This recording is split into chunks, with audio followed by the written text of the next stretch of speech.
Mo din mga idol ang gamito na to nga pangtukod niya no. So naghimo na ta pangtukod gahapon. Nawayan ra siya akong gigamit mga idol. Hindi haitan li para maugsok sa kilo.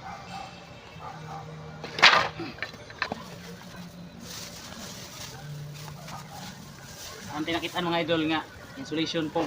Gawaan lang pong ihapin. Lungag lang po sa kuan ba? Sigon sa trapal.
Mao din mga idol ang cow manure or tai sa baka or tai sa kabaw nga uga. Mao ni ato ang ibutang sa ato ang Azolla Pond. Mao ni ato silbi fertilizer. So nasugdan na rin ako butang dire no. Mao na siya mga idol na butang na to tubig. Ang tubig ani mga idol bisag dire lang katunga oh. 1 foot man niya ato ang trapal. Hindi man kinahanglan nga punon dyan mo ang 1 foot. So bisag 6 inches nga tubig pwede na. Step by step na to ana kay wala set up nimo ang trapal. Nya butangan nimo og manure or tayo sa kabaw, tayo sa baka, tayo sa kanding. Basta mga uga na mga idol. Ngani na siya kaugaw. Or ngani na siya dapat kanang nakuha na gid siya ba. Murag na-decompose na bitaw siya or something nga di na siya baho. Ano? Ano siya nga tsura. Ang kadaghanon nga manure nga ibutang nimo diri sa pond mga idol kay ang pinaka best usa ka plastic bag nga large mao na ang sukod sa manure nga atong lugmok na mga idol. Usa ka plastic bag ana imong ibutang diha every 3 weeks to 4 weeks ka magdungag. So mao na imong maintenance dira. Then ang tubig di atong gigamit diri mga idol kay wala na siya chlorine.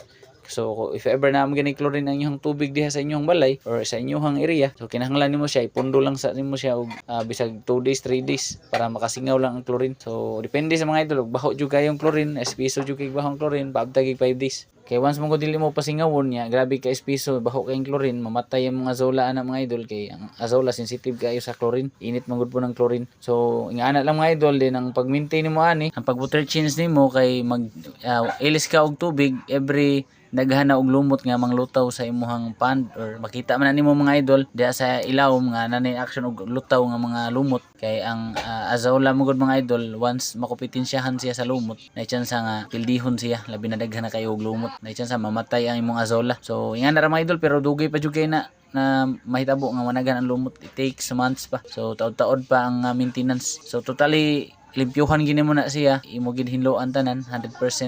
ilisan nimo bag-o tubig, manure. So yana mga idol. Then ang imong area dapat na ay partial shade. Kung baga dili pwede whole day mainitan ang azolla. Di siya pwede nga sobra ka expose jud sa adlaw labi na kung ting summer. Kaya ang azolla mamatay na kung sobra ka init or dili magid mamatay, mag yellowish or mag brown. Ug another tips mga idol, ayaw pasudli og baki ang iyong pond. Kaya once maitlogan na diha, ang tadpole mga idol kusugin na mukaon og azolla. So nay chance nga di kadaghan yung azolla og mahurot pa. So paninguhaan ninyo nga di gid mapuy-an og baki. Pero kung wala mo net nga ikatabon diha sa inyo ha, natay available diri nga mosquito net. Nakagindot mo gud sa mosquito net gamiton kay nipis ra. Ug makalagwas-lagbas ra ang hayag sa adlaw, dili magniob ang inyong pond. Sakto ra gihapon ang sunlight nga makuha sa azolla. So makadaghan ra pud siya dayon. So imong paaboton ana once ma-set up na nimo, maghuwat na lang ka mga managhan sila within 1 week, 2 weeks depende sa unsa kadaghanon nga imong gibutang azolla. So ingana lang mga idol.